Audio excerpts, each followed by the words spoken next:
Tiba-tiba ponsel Aura berdering. Sepertinya keluarganya bertanya di mana dia. Cakra dengan sopan menunggunya. Dia melihat keluar jendela ke lampu jalan. Gerimis telah berhenti, tetapi dinginnya AC dan dinginnya jendela diperparah oleh makin dekatnya dengan pegunungan.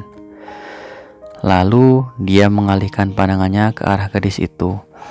Dia sepertinya sangat mengenal wajah itu, tetapi dia ingat bahwa wajah itu tidak sering terlihat berada di desa. "Mas," tiba-tiba Aura memanggil Cakra setelah selesai teleponan dengan keluarga. Iya." Cakra tergagap sambil mencuri pandang. Aura tiba-tiba berubah menjadi galau. "Bagaimana pendapatmu tentang perjodohan?" "Hah? Emang kamu mau dijodohin?" Cakra agak kecewa. Tidak apa-apa mas," kata Aura. Cakra bangkit dan berganti tempat duduk dan mendapati dirinya berada di samping Aura. Matanya anehnya seperti mata tetangga kepo saat Aura masih terpojok di jendela. "Jadi itu sebabnya Aura tidak pernah terlihat lagi. Aku pikir Mbak ada kenapa-kenapa gitu." "Aku? Iya gitu." Cakra memperbaiki duduknya. "Bukannya pengen ikut campur. Aku ingin tahu mengapa Mbak menolak perjodohan itu." "Yaitu namanya kepo," timpal Aura. "Jadi jika kamu melarikan diri, apa yang kamu lakukan di kota orang lain?" tanya laki-laki gondrong itu.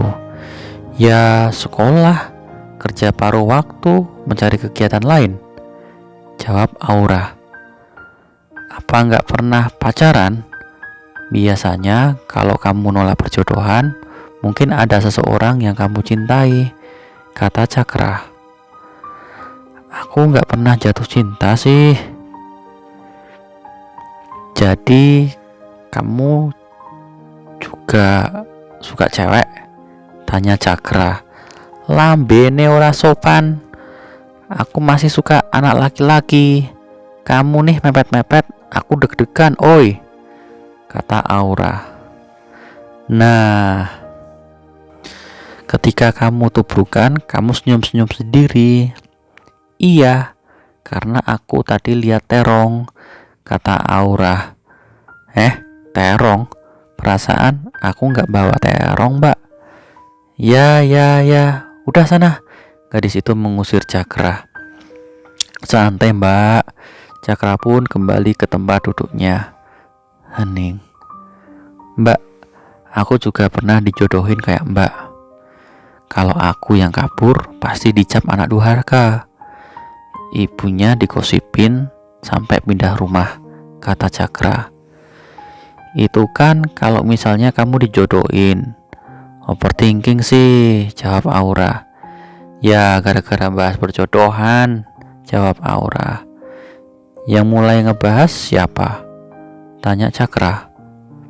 "Aura," kata Cakra tak memberikan waktu Aura menjawab. Aura tersenyum jahil sambil mencubit perut Cakra. "Tak bales cubit loh," kata Cakra. Tak disangka Aura malah melambangkan dadanya lalu bilang, "Coba balas ini, balas ini." Cakra pun bingung. Suasana hening sejenak. "Intinya sih, Aura, kalau kabur itu bukan karena aku dapat curhatan dari dia kalau dia sudah punya pasangan. Sedangkan aku ini cinta aja tidak.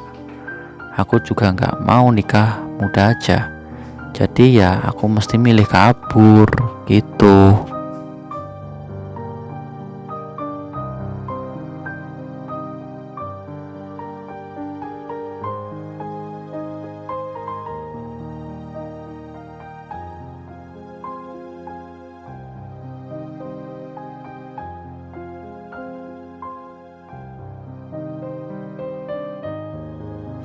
Jam menunjukkan pukul 3:30. Sebentar lagi subuh dan mereka bergegas meninggalkan tempat itu. Cakra dan Aura pulang menggunakan bis yang sama, dan Cakra turun dulu di tempat toko ibunya. "Dah sayang." "Dadah," kata Aura kepada Cakra. "Miss you, muah," kata Aura sambil memberikan tanda jangan lupa nelpon dengan tangannya. Cakra pun terdiam setengah melamun. Cakra bersalaman dengan ibunya di toko, dan ibu menyuruh Cakra untuk mandi. Cakra pun mandi dan bergegas tidur, karena aktivitas malam dan perjalanan panjang membuat Cakra tidur. Di tengah-tengah Cakra tidur ada suara memanggil, "Cakra, Cakra." Suara itu memanggil dan Cakra pun terbangun dan membuka pintu. Ternyata bapaknya sudah di depan pintu. Bapaknya pun ingin ngobrol dengan Cakra. "Le, kamu kan sudah dewasa, udah kerja juga, walaupun kerjaan masih belum mapan. Apa kamu nggak kepikiran buat nikah?" kata bapak kepada Cakra. "Maaf pak, saya bukannya nggak mau ngikuti nasihat orang tua, tapi saya takut tidak calon istri nanti kecewa dengan saya." "Jangan berpikiran terlalu jauh," ucap bapak Cakra. "Ini bapak ada kenalan yang mau memperkenalkan putrinya kepada kamu. Kamu coba ta'aruf dulu, temenan aja dulu." Cakra gak bingung disertai was-was. Gimana mungkin laki-laki yang sudah kotor ini akan ta'aruf dengan anak teman bapaknya? Selang beberapa lama terdengar tamu datang ke rumah. Lalu seorang bapak memperkenalkan diri kepada Cakra dan bapaknya Cakra. "Loh, di mana putrinya pak?" tanya bapak Cakra. "Nah, Dok, sini loh, masuk. Kenalan dulu sini," kata bapak itu. Putri bapak itu pun masuk. "Kenalkan, ini Ratna, putri saya." Dan begitu super kagetnya Cakra dengan melihat apa yang dilihatnya. Dia adalah Aura, gadis yang dalam perjalanan bersamanya. Gadis itu berbalut busana gamis ketat dengan kerudung. Aura pun juga kaget. "Kamu?" Lalu menundukkan kepala malu. "Oh, kamu udah kenal sama Cakra ya?" kata bapak itu kepada Ratna. "Ratna kemarin satu bis dengan dia pak," jawab Ratna. Aura malu karena Cakra pasti merasa aneh ketika melihat sosoknya di luar rumah. Berbeda sekali saat dia bersama dengan orang tuanya. Namun rasa malu itu mulai pudar. Raut wajah Aura berubah menjadi bahagia tiada tara, dan seperti sedang melihat film bercocok tanam buah terong yang bergoyang-goyang.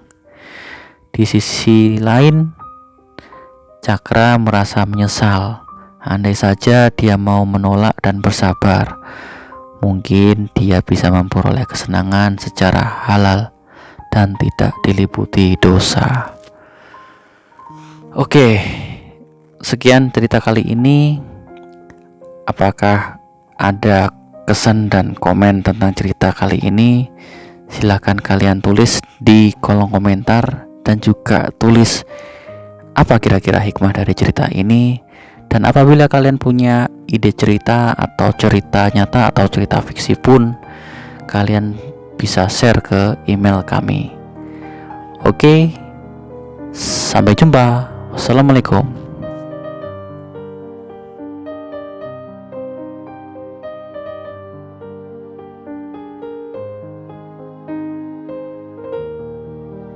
Buat kamu, jangan lupa subscribe untuk saksikan banyak cerita romantis dan masih banyak cerita dewasa lainnya.